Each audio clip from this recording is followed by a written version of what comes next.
بسم اللہ الرحمن الرحیم۔ آج کا جو سوال ہے کہ رات کو جب میں عشاء کی نماز پڑھتا ہوں تو اس وقت بہت گرمی ہوتی ہے اور ہمارے گاؤں میں لائٹ بھی نہیں ہے، کیا میں قمیص اتار کر نماز پڑھ سکتا ہوں؟ تو اس کا جواب سن لیں۔ سب سے پہلے تو یہ یاد رکھیں کہ نماز مردوں پر اکیلے پڑھنا تو یہ جائز ہی نہیں ہے۔ وہ کس کے ساتھ پڑھیں گے؟ جماعت کے ساتھ پڑھیں گے۔ تو گھر میں تو آپ پڑھیں ہی نا، ٹھیک ہے نا، جماعت کے ساتھ پڑھنی ہے۔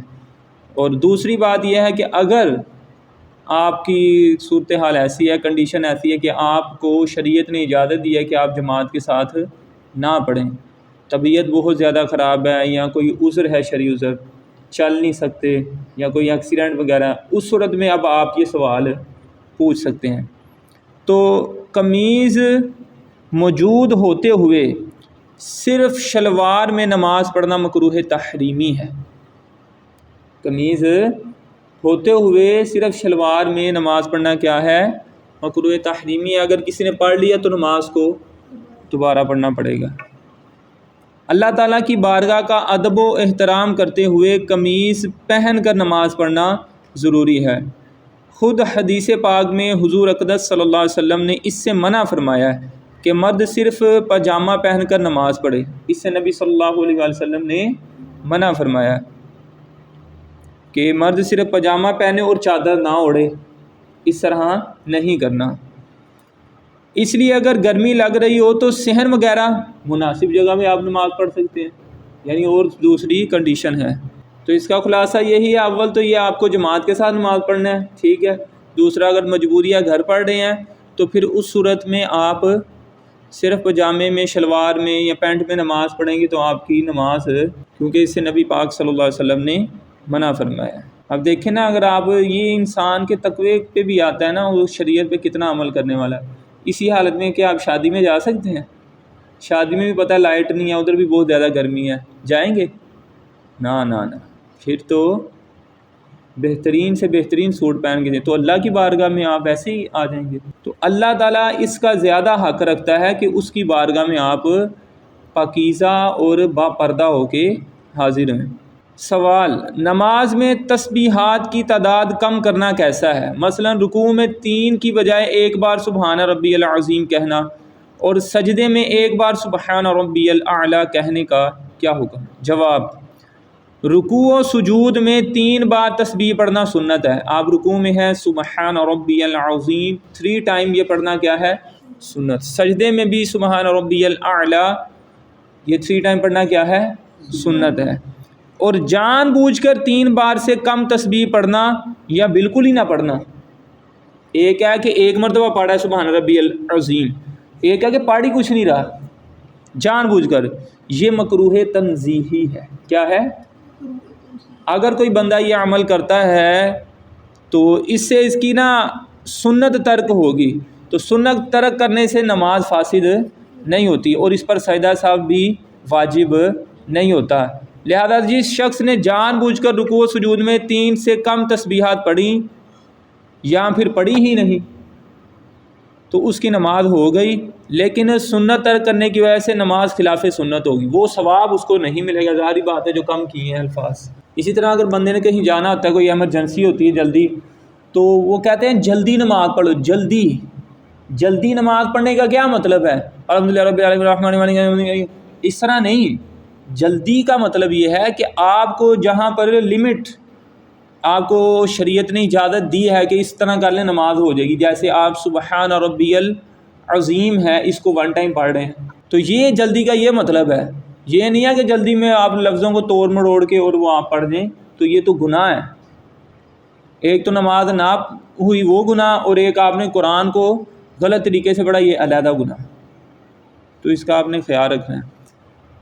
اچھا جی، اسی طرح ایک اور سوال، با جماعت نماز میں مقتدی اللہم ربنا ولک الحمد کب کہے؟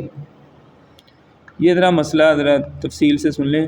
مقتدیوں کے لیے سنت یہ ہے کہ رکوع سے اٹھتے ہوئے اللہم کا الف شروع کریں اور سیدھے ہو جانے کے ساتھ الحمد کا دال ختم کریں، یعنی جب رکوع سے اٹھنے لگیں تو اللہم اٹھتے ہوتے ربنا ولکل حمد سیدھے کھڑے ہو گئے، بالکل سٹیٹ کھڑے ہوں تو پھر حمد کا دال ادا ہو جائے۔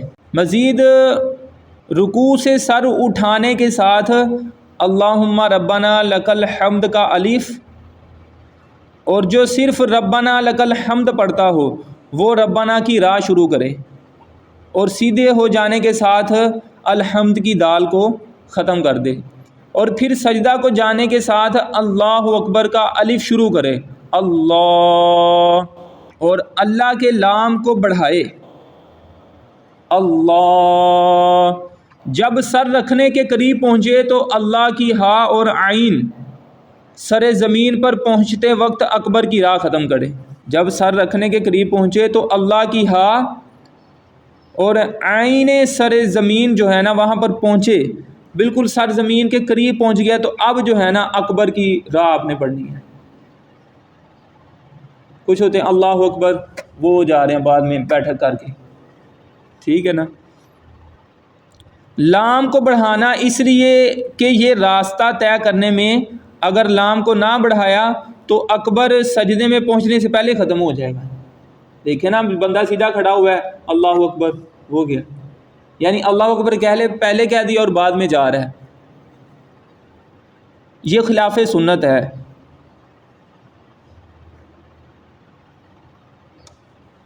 تو آپ نے لفظ اللہ کے لام کو کیا کرنا ہے؟ بڑھانا ہے۔ اور اگر کسی نے راستہ پورا کرنے کے لیے اللہ کو تو لمبا نہیں کیا لفظ اللہ کے لام کو، بلکہ اکبر میں اس نے اکبر کا یا تو حمزہ الف کو لمبا کر دیا یا پھر با کو لمبا کر دیا، تو اس سے نماز ٹوٹ جاتی ہے۔ یعنی اللہ اکبر نماز ٹوٹ جائے گی، اللہ اکبر نماز ٹوٹ جائے گی۔ سمجھ آ رہی ہے؟ کیونکہ اس سے ترجمہ ہو جاتا ہے کہ اللہ سب سے بڑا ہے، سوالیہ نشان بن جاتا ہے۔ تو اس طرح آپ نے نہیں کرنا، آپ نے حمزہ کو یعنی کہ الف کو اور با کو لمبا نہیں کرنا، بلکہ کس کو کرنا ہے؟ لفظ اللہ کا جو لام ہے اس کو آپ بالکل دیکھیں اللہم ربنا ولک الحمد، بالکل سیدھے کھڑے ہوں گے۔ اب اللہ اکبر یہ سجدے میں پہنچ چکے ہیں، اتنی دیر میں بندہ پہنچ جاتا ہے۔ اگر آپ نے کہا اللہ اکبر اللہ اکبر اللہ اکبر اللہ اکبر تو اس طرح خلاف سنت ہوگا۔ یا پھر کچھ لوگ جو ہے نا راہ کو بڑھا دیتے ہیں اللہ اکبر، یہ بھی خلاف سنت ہے، یہ کام بھی نہیں کرنا۔ نہ آپ نے حمزہ کو لمبا کرنا ہے نہ ہی با کو، اس میں تو نماز ٹوٹ جائے گی، اور نہ ہی راہ کو لمبا کرنا ہے۔ کچھ بچے شرارت بھی کرتے ہیں اللہ اکبر اس طرح وہ راہ کا ڈبل آواز نکالتے ہیں، اس طرح مذاق بھی نہیں کرنا۔ اب یہ دیکھیں جب ہم پتہ ہوگا کہ اس طرح نماز ٹوٹ بھی سکتی ہے، پھر ہم تلفظ سیکھیں گے، صحیح طرح لفظوں کو ادا کریں گے۔ میں آپ کو کہہ رہا ہوں اس سے ترجمہ بدل جاتا ہے۔ اللہ اکبر کا مطلب ہے اللہ سب سے بڑا ہے، اور اللہ اکبر، اکبر کا مطلب ہوتا ہے اکبر، کیا اللہ بڑا ہے؟ آپ کہہ رہے ہیں کہ اللہ بڑا ہے، سوال بنا رہے ہیں آپ کو کوئی شک ہے؟ تو پھر پڑھ کیوں یہ رہے ہیں؟ اسی طرح اکبار بھی پڑھیں گے تو یہی ترجمہ ہوگا، تو اس لیے آپ نے یہ نہیں پڑھنا اللہ اکبر، اور یہ پیارا بھی لگتا ہے اللہ اکبر اللہ اکبر، یہ زیادہ اچھا نہیں لگ رہا، تو یہ آپ نے پڑھنا ہے۔ سوال، عصر اور عشاء کی سنتیں غیر مؤکدہ فرض نماز کے بعد پڑھ سکتے ہیں؟ ایک بندہ ہے اس کو شوق ہے، وہ کہتا ہے میں غیر مؤکدہ بھی پڑھنی ہے، لیکن مسئلہ یہ ہے کہ اب فرض جماعت کھڑی ہوئی ہے، اب ظاہری بات ہے آپ پہلے فرض پڑھیں گے، اب اس نے فرض پڑھنی ہے، وہ چاہتا ہے کہ میں بعد میں ان کو پڑھ سکتا ہوں۔ تو سنتیں غیر مؤکدہ جو ہے نا ان کا وقت فرضوں سے پہلے ہوتا ہے، جیسے عصر کے اور عشاء کے 4 سنتیں غیر مؤکدہ ہے۔ اب اگر آپ نے ان کو نہیں پڑھا، فرض پڑھ لی ہیں، تو اب ان کا وقت جو ہے کیا ہو گیا؟ ختم ہو گیا۔ اب اگر کوئی بندہ ان نماز کے فرض ادا کرنے کے بعد ادا کرنا چاہتا ہے تو وہ کیا کرے؟ تو اس میں یہ ہے کہ آپ یہ یاد رکھیں، آپ کو وہ سنت کا ثواب تو نہیں ملے گا، لیکن آپ 4 رکعتیں ادا کریں گے تو یہ آپ کو نفل کا اس کا ثواب مل جائے گا۔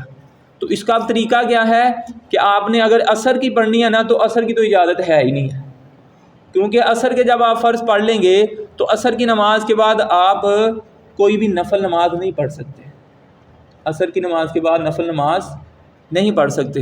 ہاں قضا نماز پڑھ سکتے ہیں، لیکن آخری 20 منٹ میں وہ بھی نہیں پڑھنی چاہیے۔ ہاں اسی دن کی اگر عصر کی نماز نہیں پڑھی تو آپ دیکھ رہے ہیں سورج ڈوبنے میں صرف 20 منٹ رہ گئے تو پھر پڑھ لیں، لیکن اس کی عادت نہیں بنانی چاہیے۔ تو عصر کی نماز کے بعد آپ سنت غیر موقوتہ تو ویسے بھی پڑھ سکتے نہیں، کیونکہ عصر کی فرضوں کے بعد آپ کوئی بھی نفل نماز نہیں پڑھ سکتے۔ اب رہی بات عشاء کی، تو عشاء میں جب آپ نے فرض پڑھ لی ہیں اور ابھی آپ یہ چاہتے ہیں کہ میں سنت غیر موقوتہ جو پہلی 4 تھی وہ میں پڑھ لوں، تو اس میں کیا طریقہ کار ہے؟ پہلے آپ عشاء کی فرضوں کے بعد جو 2 سنت ہوتی ہیں نا موقوتہ وہ پڑھیں گے، اس کے بعد آپ 4 رکعتیں پڑھ لیں، لیکن ثواب پھر بھی آپ کو وہ والی سنتوں کا نہیں ملے گا، 4 نفل کا ثواب مل جائے گا۔ اچھا یہ سوال، 4 رکعت تراویح پڑھ کر مرد حضرات تسبیح پڑھتے ہیں، رمضان میں تراویح کی جب جماعت ہوتی ہے 4 رکعتیں پڑھ کے بیٹھ جاتے ہیں نا، سبحان ذی الملک والملک سبحان ذی العزت والعظمت والہیبت والقدرت والکبریاء والجبروت الی الاخر، آخر تک ہم یہ پڑھتے ہیں نا۔ مگر عورتیں تراویح پڑھتے وقت جب 4 رکعتیں پڑھتی ہیں تو وہ وقفہ نہیں کرتی اور یہ تسبیح بھی چھوڑ دیتی ہیں، اس صورت میں عورتوں کے لیے کیا حکم ہے؟ خواتین بھی یہ پڑھیں، کیا اس میں رہنمائی ہے؟ جواب، 4 رکعتیں پڑھنے کے بعد اتنی دیر بیٹھنا، تراویح کی 4 رکعتیں پڑھنے کے بعد اتنی دیر بیٹھنا جتنی دیر میں 4 رکعتیں ادا کی ہیں مستحب ہے۔ وہ جو وقفہ وہ کتنی دیر کا ہونا چاہیے؟ اتنا کوئی بھی نہیں کرتا، ٹھیک ہے نا؟ تو یہ مستحب ہے، اچھا عمل ہے، ٹھیک ہے، لیکن فرض یا واجب نہیں ہے۔ اس بیٹھنے کے دوران اس بات کا اختیار ہے کہ چاہے اتنی دیر خاموش بیٹھا جائے یا تلاوت کی جائے یا ذکر و اذکار کیا جائے یا درود پاک پڑھا جائے یا تسبیح وغیرہ کا ورد کر لیا جائے، لہذا خواتین کو بھی اس پر کیا کرنا چاہیے؟ عمل کرنا چاہیے۔ اگر کسی نے یہ وقفہ نہیں کیا یا تسبیح نہیں پڑھی تو ان پر کسی قسم کا کوئی حرج نہیں ہے۔ ہاں یہ ہے کہ مستحب پر عمل کرنے کا جو ثواب ایکسٹرا ملنا تھا وہ نہیں ملے گا، یعنی نہ یہ سنت ہے نہ ہی فرض ہے نہ ہی واجب ہے، ایک مستحب عمل ہے، کر لیں گے تو بہتر ہے۔ یعنی آپ 4 رکعت تراویح پڑھتے ہیں، آپ کہنے کل سے بیٹھنا نہیں ہے، آگے والی 4 شروع کریں، ٹائم زیادہ لگ جاتا ہے پھر اس طرح، تو کوئی حرج نہیں، آپ اس طرح کر لیں۔ خواتین 4 رکعت تراویح ہوئی، وہ بیٹھ کے نہیں ذکر اذکار کری، وہ کہتی آگے ہم تراویح پڑھتے ہیں، کوئی حرج نہیں، وہ بھی تو ایک اللہ کا ذکر ہی ہے تراویح۔ ایسے آپ کو گھنٹہ لگ رہا ہے، ویسے آپ کو 45 منٹ لگ جائیں گے، 40 منٹ لگ جائیں گے۔ ظاہری بات ہے جب رمضان میں روٹین آپ کو پتہ ہے چینج ہو جاتی ہے، خواتین کے لیے سونا بڑا مشکل، ٹائم کا بڑا شارٹ ہو جاتا ہے، تو اس میں آپ آسانی کریں، یہ نہیں کہ تسبیح بھی تم نے بھی پڑھنی ہے، کیوں نہیں پڑھنی تم نے؟ تو اگر کوئی یہ مشورہ دے تو قبول کر لینا چاہیے، کوئی حرج نہیں ہے اس میں، تاکہ خواتین کے لیے آسانی ہو جائے۔ ویسے بھی خواتین جو ہے وہ گھر میں پڑھیں گی، کیا کریں گی؟ تراویح گھر میں پڑھیں گی نارملی، جیسے آپ تہجد کی نفل پڑھتے ہیں، اوابین کے نفل پڑھتے ہیں، اشراق چاس کے نفل پڑھتے ہیں نا 2 کر کے، آپ اس طرح 2 اپنی رکعتیں پوری کر لیں 20۔ اگر صرف قل ھو اللہ ہی آتی ہے تو آپ کھڑے ہوں الحمد شریف پڑھیں، قل ھو اللہ پڑھیں 1 رکعت، الحمد شریف قل ھو اللہ 2 رکعت، سلام پھیر دیں، یہ 2 رکعتیں ہو بھی گئی۔ تو یعنی آپ تقریباً آدھے گھنٹے میں 25 منٹ میں آپ فری ہو جائیں گے۔ نارملی آپ یہ اپنے گھر میں ادا کریں، آپ افطاری کروائیں، عشاء کی نماز ادا کریں، تراویح نماز ادا کریں، تو آپ ٹائم سے جو ہے آرام کریں اپنا۔ آپ کو شریعت نے تو اتنا پابند کیا ہی نہیں، آپ خود ہی اپنی مرضی سے جا رہے ہیں، وہ میں نے جانا ہے کراچی، جانا ہے میں نے جا کے، اسلام آباد جا کے میں نے تراویح کی نماز پڑھنی ہے، تو شریعت نے کوئی مطالبہ نہیں کیا۔ خواتین کو تو ویسے بھی رات کو سفر کرنے سے اکیلے منع کیا گیا ہے، اس لیے شریعت کے مزاج کو سمجھیں، جہاں پر آسانی دی ہم بتا رہے ہیں آپ کو، آپ خود ہی اپنے لیے مشکل کریں، وہ آپ کی مرضی نہیں۔ ہمارے قاری صاحب نے ہمیں وہاں بلایا تھا تو میں نے اسی مسجد میں جا کے پڑھنی، تو شریعت کا کوئی مطالبہ نہیں ہے، یہ اپنی مرضی سے آپ جا رہے ہیں۔ آپ گھر میں رہیں، عشاء کی نماز کے بعد تراویح کی نماز پڑھیں اور آپ ٹائم سے جو ہے فارغ ہو جائیں، اپنے معاملات کریں، برتن وغیرہ صاف کر لیں اچھے انداز سے۔ اچھا جی سوال،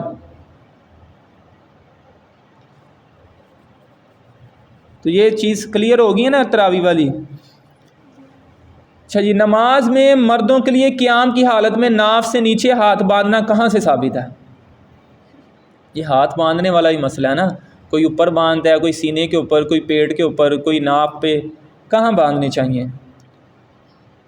مردوں کے لیے حالت قیام میں ناف کے نیچے ہاتھ باندھنا یہ متعدد احادیث سے ثابت ہے. حضرت وائل بن حجر رضی اللہ تعالیٰ عنہ اپنے والد سے روایت کرتے ہیں، رأیتو، وہ فرماتے ہیں میں نے نبی پاک کو دیکھا ہے.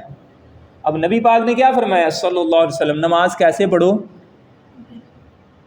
کما رأیتمونی، جیسے تم مجھے دیکھتے ہو ایسے نماز پڑھو. تو اب ان کے والد نے دیکھا، کس کو دیکھا؟ نبی پاک صلی اللہ علیہ وسلم کو. آپ صلی اللہ علیہ وآلہ وسلم نے نماز میں داہنا ہاتھ بائیں ہاتھ پر ناف کے نیچے رکھا، لیفٹ نیچے، رائٹ اوپر. جس سے کھانا کھاتے ہیں رائٹ، دایاں سجا، ٹھیک ہے نا، اس کو اوپر رکھنا ہے اور بایاں ہاتھ نیچے رکھنا ہے. اسی طرح سنن ابو داؤد کی حدیث ہے، حضرت علی رضی اللہ تعالیٰ عنہ فرماتے ہیں نماز میں دائیں ہاتھ کو بائیں ہاتھ پر ناف کے نیچے رکھنا سنت ہے. اسی طرح کنز العمال کی حدیث ہے، حضرت علی سے یہ بھی روایت ہے رضی اللہ عنہ، فرماتے ہیں 3 چیزیں انبیاء علیہم الصلاۃ والسلام کی عادت سے ہے. نمبر 1، افطار میں جلدی کرنا. جلدی سے مراد یہ نہیں کہ روزہ کھلنے سے پہلے ہی جو ہے وہ کھول لینا ہے. سحری میں تاخیر کرنا، اور تاخیر سے مراد یہ بھی نہیں ہے کہ اذانیں بھی ہو رہی ہیں کہ وہ کھا رہے ہیں، نہیں. جب سحری کا وقت ختم ہو گیا تو ختم ہو گیا، اذانوں کا کوئی اعتبار نہیں ہے. آپ کی مسجد میں اذان ہی لیٹ ہوئی ہے، پھر کیا کریں گے؟ کھاتے رہیں گے؟ تو ایسا پاسبل نہیں ہے، یہ آپ کے لیے جائز نہیں ہے. 3 چیزیں انبیاء کی عادتوں میں شامل ہیں. نمبر 1، افطار میں جلدی کرتے ہیں. نمبر 2، سحری میں تاخیر کرتے ہیں. نمبر 3، نماز میں ہتھیلیاں ناف کے نیچے رکھنا. ٹھیک ہو گیا؟ کہاں باندھ رہے ہیں ہاتھ، پتہ چل گیا. اچھا جی، سوال، نماز کے دوران کسی تحریر کو دیکھ کر پڑھنے سے نماز فاسد ہو جاتی ہے؟ اس پر سوال یہ ہے کہ اگر کوئی شخص کسی تحریر کو دیکھ کر زبان سے نہ پڑھے، صرف سمجھے، تو کیا اس سے بھی نماز فاسد ہو جاتی ہے؟ یعنی آپ کے سامنے لکھی ہوئی ہے استغفر اللہ ربی من کل ذنب واتوب الیہ، یا فاذکرونی اذکرکم واشکروا لی ولا یا ایھا الذین آمنوا استعینوا بالصبر والصلاۃ، کوئی قرآن کی آیت ہی لکھی ہوئی ہے. اب آپ نے اس کو دیکھا ہے، لیکن آپ نے اس کو سمجھا ہے لیکن زبان سے تلفظ نہیں کیا. یہ سوال ہے. تو نماز کے دوران کسی تحریر کو دیکھا اور سمجھا لیکن زبان سے پڑھا نہیں، تو اس سے نماز فاسد نہیں ہوگی، نماز آپ کی نہیں ٹوٹے گی. ہاں، قصدن کسی تحریر کو دیکھنا اور قصدن سمجھنا، جان بوجھ کے سمجھنا، یہ مکروہ ہے کہ اعمال نماز کے علاوہ کسی اور کام میں مشغول ہونا ہے. اور اگر وہ تحریر غیر دینی ہو، انگلش لکھی ہے کچھ، تو کراہت زیادہ ہے. ہاں، بلا قصد ہوا تو مکروہ بھی نہیں. نماز نہیں ٹوٹتی جب تک آپ زبان سے اس کا جو ہے نا تلفظ نہیں کریں گے. اچھا جی، سوال، منفرد کے لیے فرض کی تیسری اور چوتھی رکعت میں، یعنی جماعت سے نہیں پڑھا بندہ، سورہ فاتحہ پڑھنے کا کیا حکم ہے؟ اگر فرض کی تیسری اور چوتھی رکعت میں 3 مرتبہ سبحان اللہ کہہ لے یا خاموش کھڑا ہو جائے، قرات نہ کرے، تو اس کی نماز ہو جائے گی؟ جواب، فرض کی تیسری اور چوتھی رکعت میں سورہ فاتحہ پڑھنا سنت ہے، واجب نہیں ہے. ٹھیک ہے؟ اور 3 مرتبہ سبحان اللہ کہنا یا اتنی مقدار خاموش رہنا بھی جائز ہے. البتہ تسبیح پڑھنا خاموش رہنے سے کیا ہے؟ بہتر ہے. لہذا پوچھی گئی صورت میں جس شخص نے فرض کی تیسری اور چوتھی رکعت کے قیام میں قرات نہیں کی، صرف 3 مرتبہ سبحان اللہ کہا یا اتنی دیر خاموش کھڑا رہا، اس کی نماز ہو گئی، سجدہ صاحب لازم نہیں ہوگا، کوئی مسئلہ نہیں. یعنی آپ سبحان اللہ سبحان اللہ سبحان اللہ کہہ لیں تو بہتر ہے. لیکن اگر آپ نے یہ بھی نہیں کہا، اتنی دیر آپ خاموش کھڑے رہیں تو بھی آپ کی نماز ادا ہو جائے گی. سوال، اگر عورت اپنی قمیض کے بازو فولڈ کر کے نماز پڑھے مگر اوپر سے بڑی چادر لے لی ہے جس سے ستر ظاہر نہیں ہو رہا، تو نماز کا کیا حکم ہے؟ جواب: اگر آستین آدھی کلائی سے زیادہ فولڈ کی تو نماز مکروہ تحریمی ہے، پڑھ لیا دوبارہ پھر پڑھنی پڑے گی۔ اگرچہ چادر بھی اوپر موجود ہو، کپڑا فولڈ آپ نے نہیں کرنا، کیونکہ یہ خلاف معتاد ہے، عادت کے خلاف ہے یہ۔ اور آدھی کلائی یا اس سے کم فولڈ تھی اور اوپر چادر تھی جس سے کلائی نظر نہیں آ رہی تو بلا کراہت نماز ہو جائے گی۔ سوال: ہاف آستین والی ٹی شرٹ میں نماز پڑھنا کیسا ہے؟ ہاف بازو ٹی شرٹ یہ بچے جو گرمیوں میں پہنتے ہیں، یہ جو کٹس ملتی ہیں ان کو کھیلنے والی بھی، تو یہ پہننا کیسا ہے؟ ٹی شرٹ پہن کر نماز ہو جائے گی، البتہ جو شخص ایسا لباس پہن کر معزز لوگوں میں جانا پسند نہیں کرتا اس کے لیے ایسا لباس پہن کر نماز پڑھنا مکروہ تنزیہی ہے۔ ہاں، جو ایسا لباس پہن کر لوگوں کے سامنے جانے میں برائی محسوس نہیں کرتا تو اس کے لیے مکروہ تنزیہی بھی نہیں۔ سوئے پڑے اٹھے ہیں، رات کا ٹروزر پہنا ہوا ہے، وہ گرمی میں اسی میں اسمیل آ رہی ہے، ہاں بازو ٹی شرٹ پہنی تھی، ساتھ سو گئے، اسی میں صبح منہ دھویا بھی نہیں صحیح طرح، ایسے چھٹے مار کے منہ اٹھا کے تو بس جی اللہ اکبر نماز پڑھنی شروع کر دی۔ اور اگر کہیں اسی کپڑوں میں اسکول جانا ہے آپ نے، نہیں پھر اسکول کے لیے وہ کپڑے اتریں گے اور وہ ان کو پھینک دیں گے بیڈ کے اوپر، کئی زمین پہ بھی پھینک دیتے ہیں، کچھ ٹانگ بھی دیتے ہیں، زیادہ امپورٹنٹ ہوتے ہیں۔ تو پھر کیا کرتے ہیں، پھر وہ اسکول کا یونیفارم پہنتے ہیں، پھر سرما لگاتے ہیں، پاؤڈر لگاتے ہیں، خوشبو لگاتے ہیں، اب کہاں جا رہے ہیں؟ اب لوگوں کے ساتھ ملنے جا رہے ہیں۔ تو اللہ سے ملاقات کے وقت ایسے نہیں کرنا چاہیے۔ سمجھ آ رہی ہے نا کیا کہنا چاہ رہا ہوں میں؟ تو اس طرح نہیں کرنا۔ جو لباس آپ لوگوں کے سامنے پہن کے جانا جو ہے نا، اپنی انسلٹ محسوس کرتے ہیں، وہ اللہ کے سامنے پہن کے آ رہے ہیں۔